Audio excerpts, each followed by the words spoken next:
Assalamualaikum warahmatullahi wabarakatuh. Bismillahirrahmanirrahim. Ashhadu an la ilaha illallah wa ashhadu anna Muhammadur Rasulullah. Allahumma shalli ala sayyidina Muhammad wa ala ali sayyidina Muhammad. Rabbi israh li sadri wa yassir li amri wahlul 'uqdatam min lisani yafqahu qawli. Amin. Bismillahirrahmanirrahim. Kang Ukhwan dari Gresik, silahkan apa yang mau ditanyakan. Assalamualaikum warahmatullahi ta'ala wabarakatuh. Selamat siang Kang. Ini Kang, saya mau bertanya tentang satu ayat yang menerangkan bahwa Allah tidak akan merubah suatu kaum kalau tidak kaum itu sendiri yang merubahnya.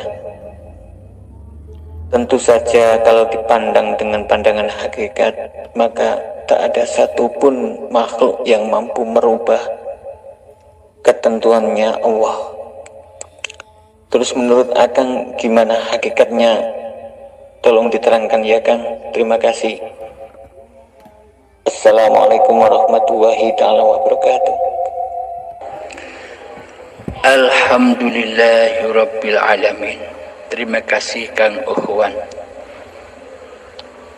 Pada intinya di dalam Al-Quran itu 99% itu berisikan syariat, yang 1% babakan hakikat dan ma'rifatnya.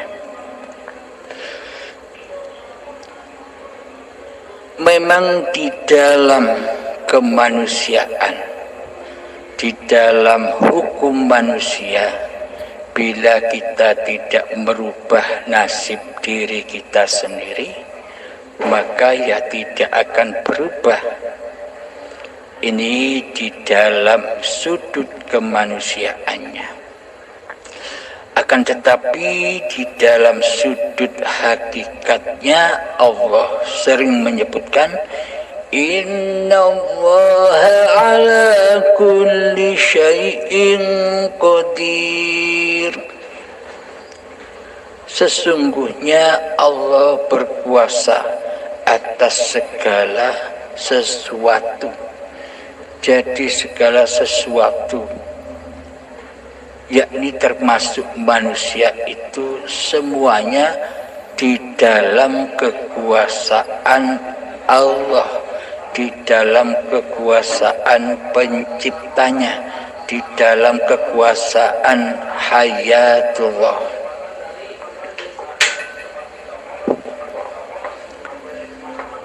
Jadi pada intinya seluruh pergerakan yang digerakkan oleh badan-badan manusia itu sudah dikuasai oleh penciptanya. Karena selama ini yang wujud di hati kita masih diri manusianya, maka keluarlah ayat itu. Allah tidak akan merubah nasib seseorang apabila seseorang itu tidak merubahnya. Bila manusia sudah menyadari atas kekuasaan Tuhannya, bila manusia sudah menetapkan pada hatinya la haula wala quwwata illa billah, maka putuslah daya upaya manusianya, maka putuslah kewujudan diri manusianya, maka putuslah kehidupan diri manusianya, maka putuslah daya upaya dan ikhtiar manusianya bila sudah di hati manusianya la haula wala quwwata illa billahil aliyil azim, Maksudnya manusianya sudah pensiun jadi Allah. Karena manusia itu tidak mentuhani dirinya sendiri. Selama ini kan kita selalu mentuhani, menguasai diri kita sendiri. Buktinya Allah sebagai Tuhan sudah kita gaibkan, sudah kita tiadakan di hati kita. Karena selama ini hati kita tidak rela dan tidak ridho bahwa Allah itu kuasa atas diri kita. Selama ini kitalah yang merasa kuasa, kitalah yang merasa mengubah segala sesuatunya, kitalah yang merasa bisa merubah keadaan-keadaan kita. Karena selama ini kitalah yang merasa memiliki seluruh syariat-syariat yang kita kerjakan. Pada intinya seluruh syariat-syariat yang kita kerjakan kembali roji'unya bukan kepada Allah, akan tetapi pulang dan roji'unya kembali kepada hawa nafsu kita sendiri. Terbukti di dalam sholat, puasa, ibadah lainnya, di hati kita bergema linafsi, ini sholatku, ini ibadahku, ini puasaku, ini kerjaku, ini kayaku, ini miskinku, hamba. Selama ini kita masih mentuhani seluruh keadaan-keadaan diri kita. Pada intinya selama ini kita masih belum bertuhankan Allah. Kita masih mentuhankan hawa nafsu kita sendiri. Maka dari itu Allah lepas tangan. Jadi ketika hamba masih mentuhani dirinya sendiri, maka disuruh berubah oleh Allah. Allah tidak akan merubah nasibnya seseorang bila bukan orang itu yang merubah. Karena selama ini kitalah yang wujud menjadi Allahnya di hati kita. Sedang Allah kita gaibkan kuasanya, kita gaibkan kewujudannya di hati kita.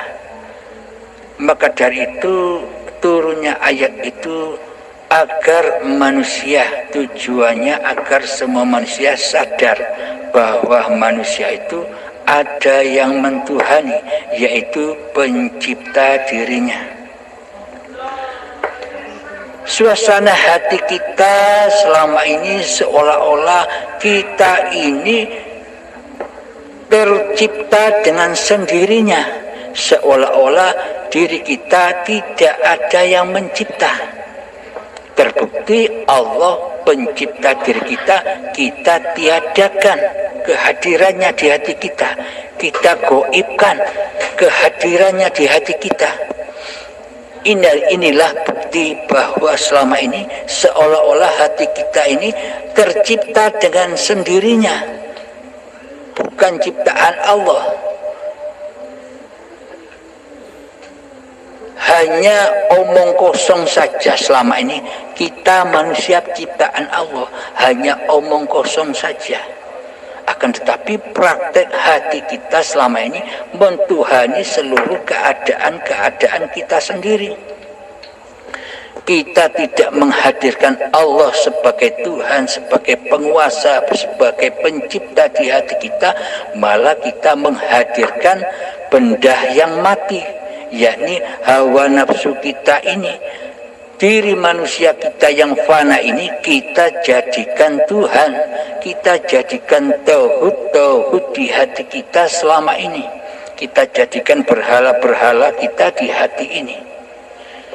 Maka dari itu kembalilah kepada hakikat diri sejati manusia kita yang tak ada, yang tak wujud, yang tak hidup. Maka ketika sudah kembali semua itu, maka nyatalah Allah maka nyatalah kewujudan Allah, maka nyatalah kehidupan Allah, dan maka hadirlah Allah di alam semesta ini bagi kita. Akhirnya kita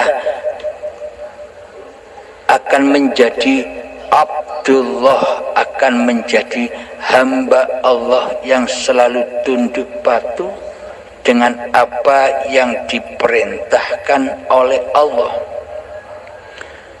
Perintah secara syariatnya, secara badaniahnya, ya melaksanakan seluruh perintah-perintah agama, yakni sholat, puasa, zakat, haji, ibadah-ibadah yang lainnya.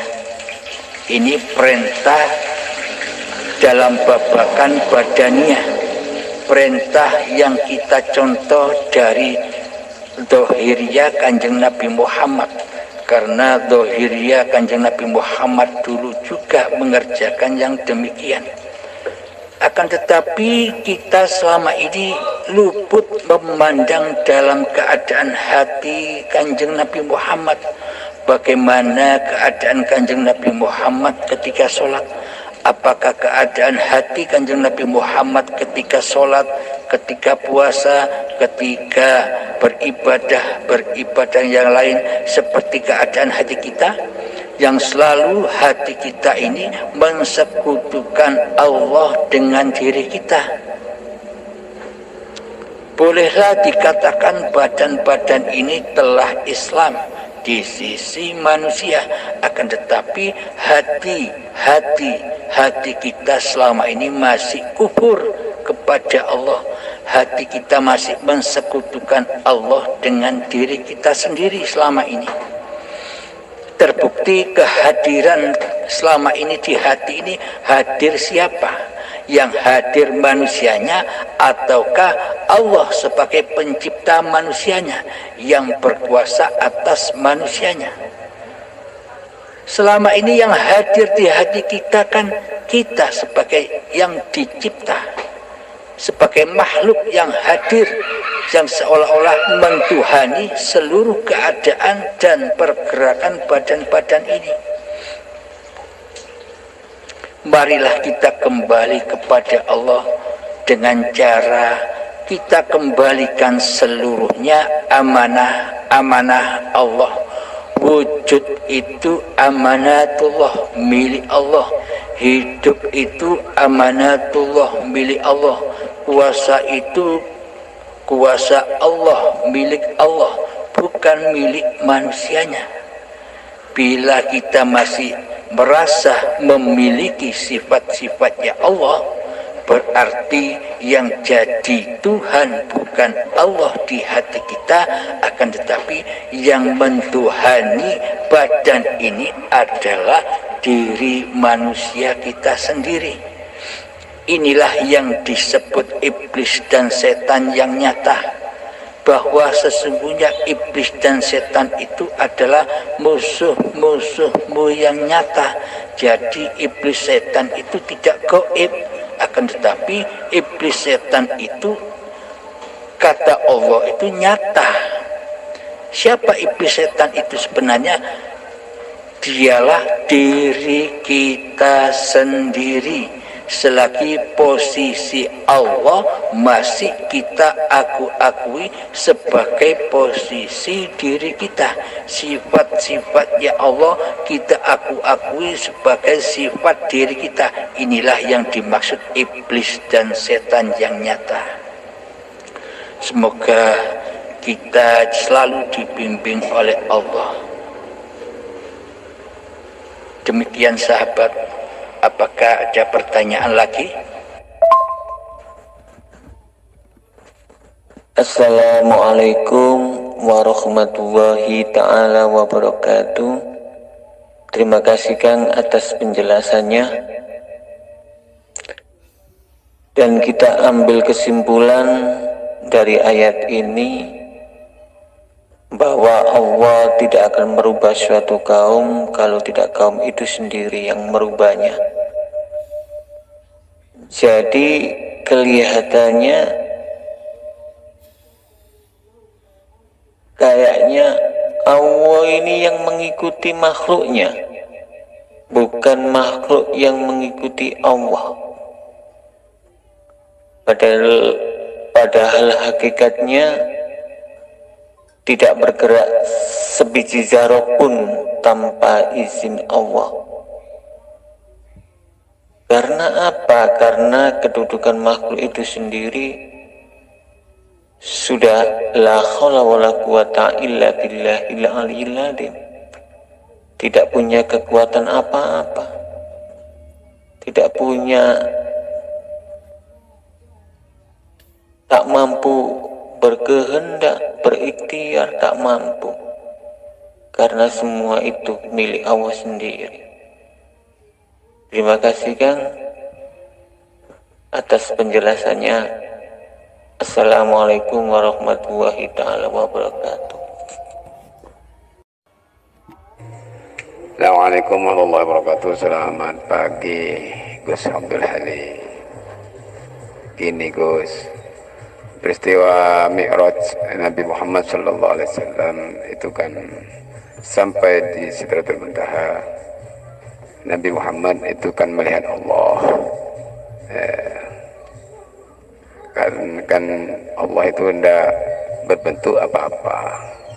Kok bisa Nabi Muhammad itu melihat Gusti Allah Ta'ala Azza wa Jalla? Bagaimana? Begitu. Terima kasih. Waalaikum. Yang ditanyakan saya bukan bersimpuhnya, melihatnya, melihat Allah itu. Dan lagi semua manusia atau umat Islam yang masuk surga nanti kan juga melihat Allah Subhanahu wa Ta'ala di jannah begitu. Tolong di Gus.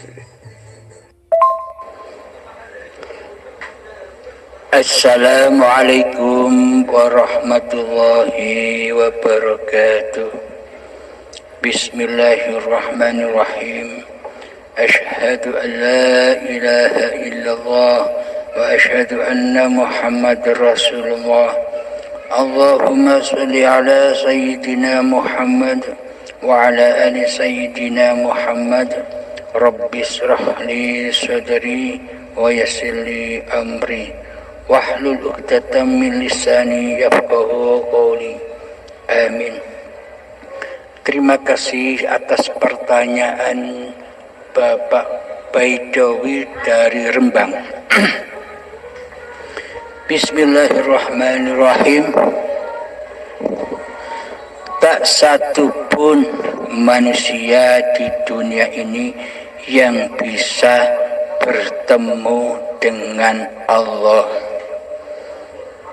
Tak satu pun manusia di dunia ini berjumpa dengan Allah. Dan tak satu pun manusia di dunia ini bisa memandang wajah Allah, kecuali diri manusianya sudah kembali ke asalnya, yakni diri manusianya sudah melewati pintu kematian, yakni manusianya sudah kembali kepada hakikat diri sejatinya. Di manakah hakikat diri sejati manusia itu bertempat? Diri sejati manusia itu bertempat di dalam sifat-sifat muhal bagi Allah, yakni kebalikan dari sifatnya Allah. Selama ini kita tidak terasa bahwa selama ini kitalah yang menjadi Allah. Coba hayati, coba sadari. Yang wujud selama ini di hati kita, manusia kita. Yang hidup selama ini di hati kita, manusia kita. Yang merasa kuasa selama ini di hati kita, manusia kita. Bagaimana mungkin kita bisa menyaksikan Allah di hati kita, sedang selama ini sementara kita berposisi sebagai Allah, kita tidak terasa.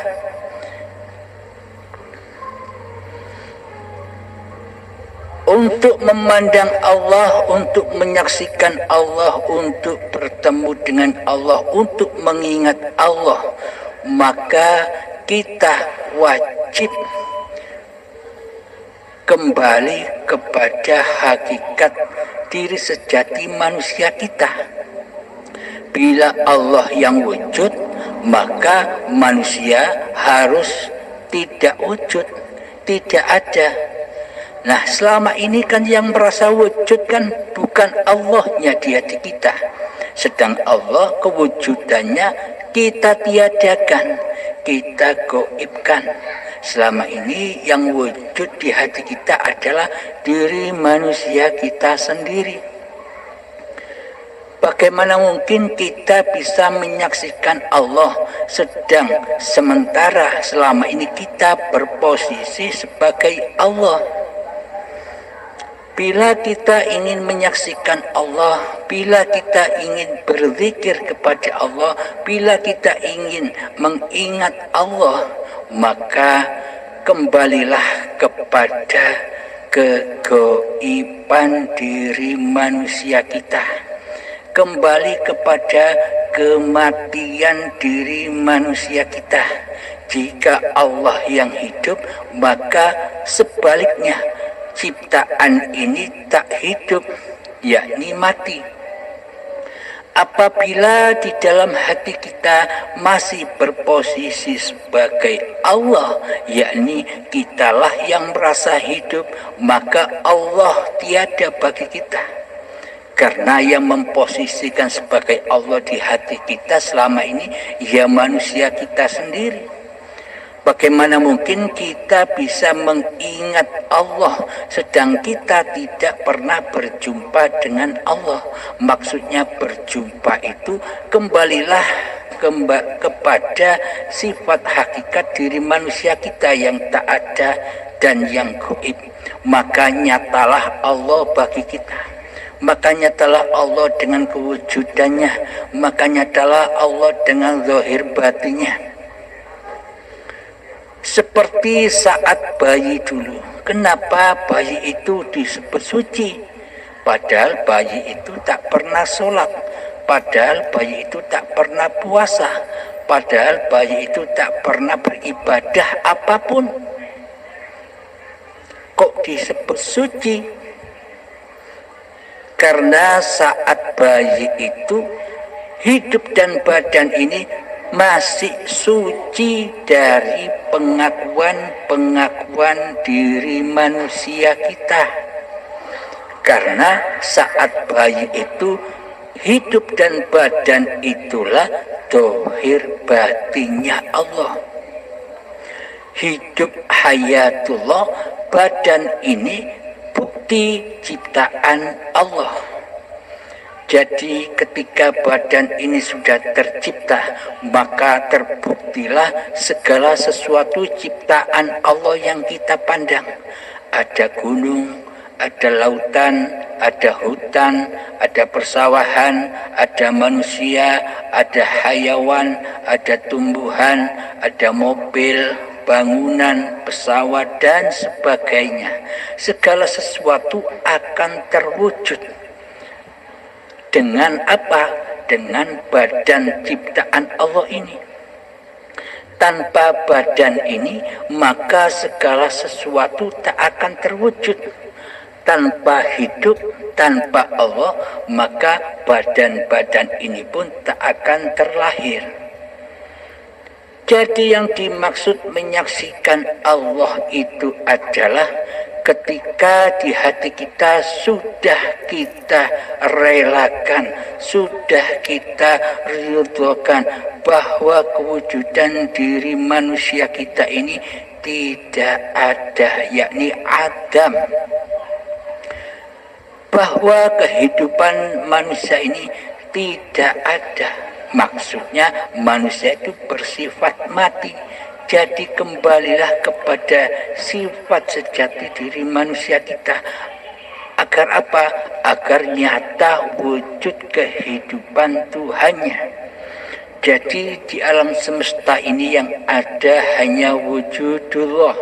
Dengan wujud Allah lah maka terciptalah badan ini. Dengan wujud hidup Allah lah maka terciptalah segala sesuatu yang kita pandang, yang kita dengar.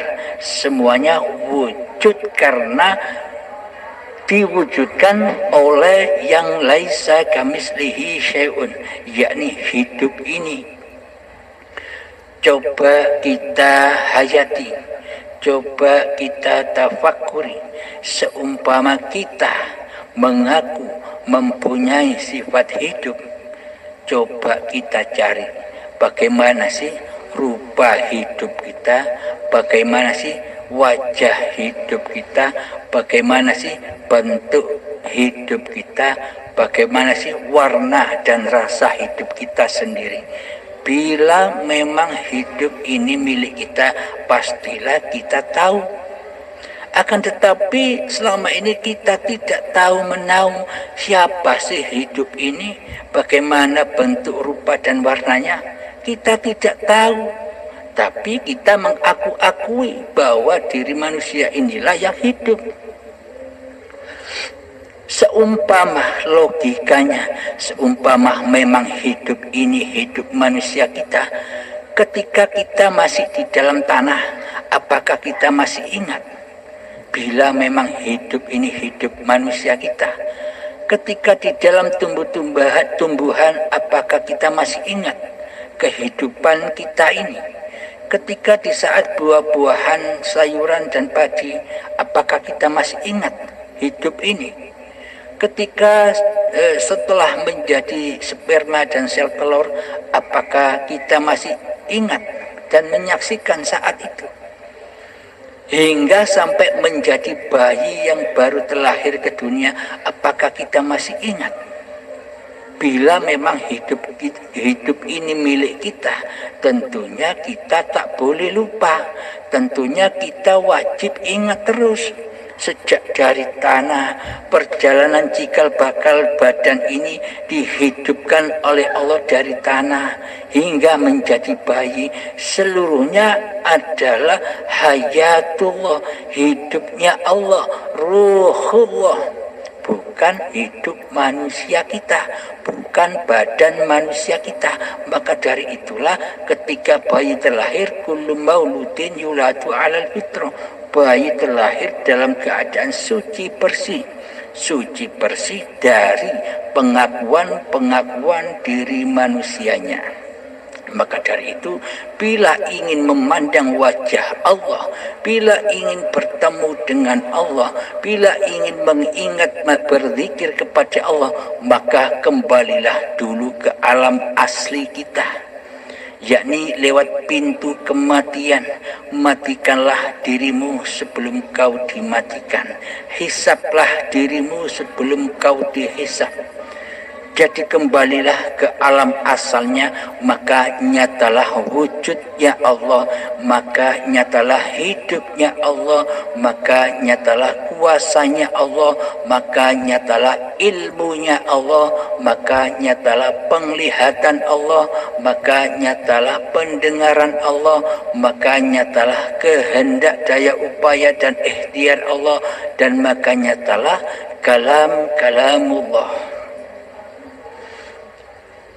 Inilah yang dimaksud bertemu Allah. Jadi bertemu itu bukan tatap mukanya dua pihak. Karena pada anggapan manusia, karena dinisbatkan kepada manusianya, seolah-olah bertemu Allah itu bertemu antara dua pihak. Ada Allah, ada hamba, ada khalik, ada makhluk.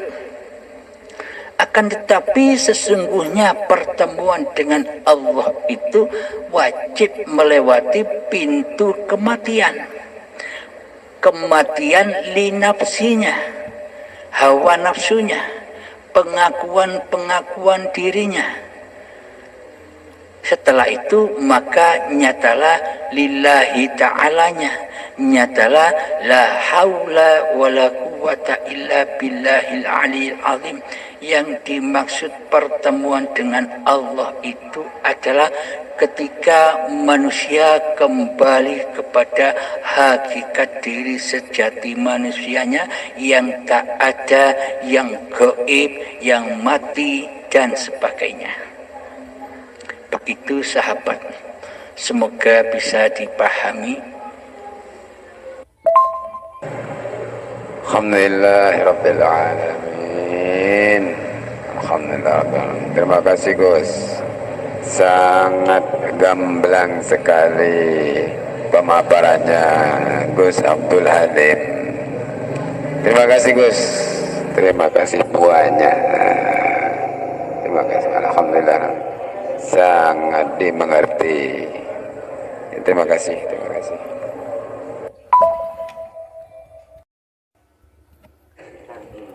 Assalamualaikum. Ini ada lagi Gus. Yang pas artinya Allahu Akbar itu apa? Terima kasih Gus. Alhamdulillahirabbil alamin. Yang dimaksud Allahu Akbar, Allah Maha Besar. Coba kita hayati di dalam hati kita yang terdalam. Bila tidak ada hidup, apakah ada kata-kata Allahu Akbar? Berarti yang memaha besarkan Allah itu bukan manusia. Akan tetapi yang memaha besarkan Allah itu adalah zatnya sendiri, yakni hayatullah. Tanpa hidup yang ada di badan ini, maka kita semua takkan bisa berkata Allahu Akbar. Jadi hakikatnya yang memaha besarkan Allah, ya Allah sendiri. Tergantung di hati kita. Jika di hati kita yang masih wujud menjadi Tuhan adalah diri kita sendiri, yang berasa wujud, yang berasa hidup, yang berasa berkuasa atas perkalaman kita, maka hakikatnya meskipun kita membaca Allahu Akbar, hakikatnya yang dimaha besarkan adalah hawa nafsunya, bukan Allahu Akbarnya. Karena tergantung yang wujud di hati kita ini siapa, yang hudur di hati kita ini siapa, hawa nafsu atau Allah. Ketika di dalam hayat ini adalah hayatullah, maka pas Allahu Akbar, Allah memaha besarkan diri zatnya sendiri. Akan tetapi bila manusia masih merasa jadi Tuhan, maka tak akan bisa, tak akan mampu memaha besarkan Allah kecuali memaha besarkan dirinya sendiri. Contoh, ketika sholat Allahu Akbar, terbukti di dalam sholat siapa yang memaha besarkan diri. Yang kita maha besarkan di dalam sholat selama ini adalah diri kita lah yang maha besar, yang maha bisa mengerjakan sholat, yang maha bisa memberdirikan badan, yang maha bisa merukuk sujudkan badan selama ini. Dan kita akui sholat itu adalah sholat kita yang sholat. Inilah yang dimaksud linafsi. Jadi sholatnya tidak sampai kepada lillahi ta'ala, karena yang khudur di dalam sholat itu masih hambanya lah yang mentuhani sholat itu. Demikian sahabat, semoga bisa dipahami. Assalamualaikum warahmatullahi wabarakatuh. Selamat malam Abah Kalim. Perkenalkan, nama saya Nur Ahmad Ulin Nuha dari Kota Jombang. Yang mau saya tanyakan, bagaimana cara membedakan antara bisikan Allah sama bisikan setan? Karena terkadang dalam hati ini ada perintah untuk melakukan sesuatu, tapi masih mamang apakah itu bisikan dari Allah atau bisikan dari setan. Dan terkadang juga di dalam hati ini ada nid bahwasanya af'al ini adalah af'al Allah. Peran ini hanyalah peran Allah. Mohon penjelasannya. Terima kasih. Wassalamualaikum warahmatullahi wabarakatuh. Alhamdulillahirabbil alamin. Waalaikumsalam, Mas Ulinuha dari Jombang. Untuk mengetahui perbedaannya bisikan di hati ini, bisikan Allah atau bisikan hawa nafsu, semua